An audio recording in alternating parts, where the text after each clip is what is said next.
Alors l'exercice F, on travaille dans un repère orthonormé du plan et on se donne des points dont on connaît les coordonnées. On nous demande de calculer les coordonnées du point M, milieu du segment BC. Alors, le point M, c'est le milieu de BC.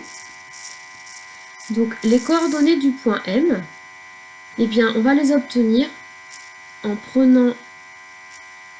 regardant les coordonnées du point B et les coordonnées du point C.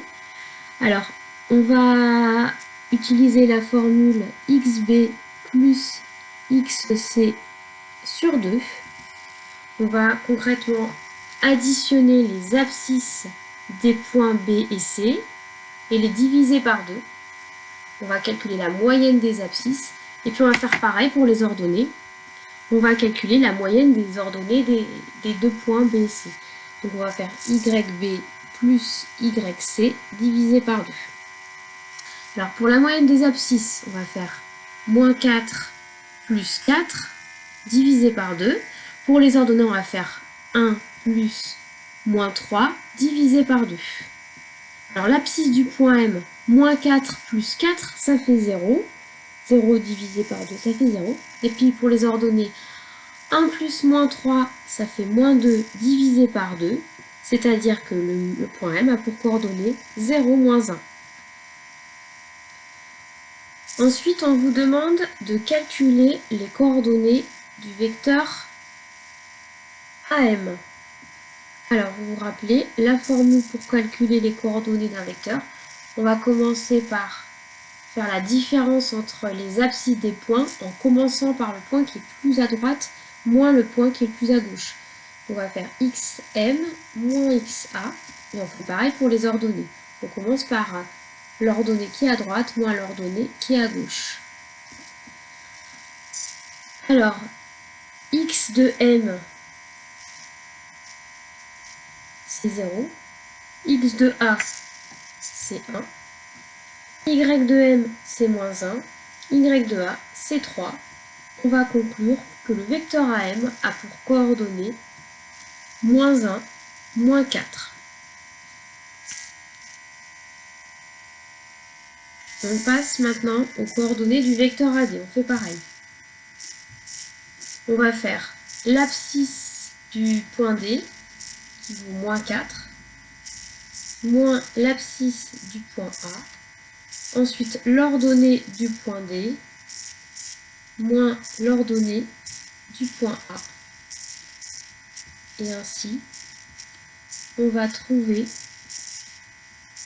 que le vecteur AD a pour coordonnées moins 5, moins 20. Maintenant qu'on a les coordonnées des vecteurs AM et AD, on vous demande dans la question suivante, la question 3A, de tester si les deux vecteurs sont collinéaires. Donc on va utiliser la même méthode que tout à l'heure. On va calculer le déterminant des deux vecteurs, AM et AD. Vous vous rappelez? Alors, pour calculer le déterminant des deux vecteurs, je vais un petit peu effacer pour qu'on ait plus de place. Je vais recopier mes coordonnées de mes deux vecteurs pour ne pas faire d'erreur. Alors, le vecteur AM, il a pour coordonnées moins 1, moins 4. Et le vecteur AD, il a pour coordonnées moins 5, moins 20. Pour calculer le déterminant, on multiplie ici moins 1 par moins 20.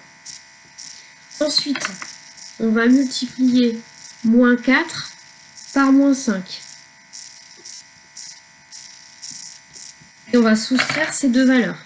C'est ça le déterminant des deux vecteurs. Quand on fait le calcul, on va trouver que ça fait 0. Donc on va conclure que les vecteurs AM et AD sont bien collinéaires. Dans la dernière question, on vous demande de conclure concernant les points AM et D. Et bien, vu que AM et AD sont collinéaires, ici si je fais un petit schéma, ici, on part du point A, on va jusqu'au point M, ça fait AM. Et le vecteur AD, là je fais un schéma qui ne respecte pas du tout les vraies grandeurs, mais c'est juste un schéma. On part du point A et on va jusqu'au point D, et les deux vecteurs sont collinaires, donc ça veut dire qu'on a quelque chose de comme ça. On va avoir du coup les points A, M et D qui vont être alignés. Donc on conclut que les points A, M et D sont alignés.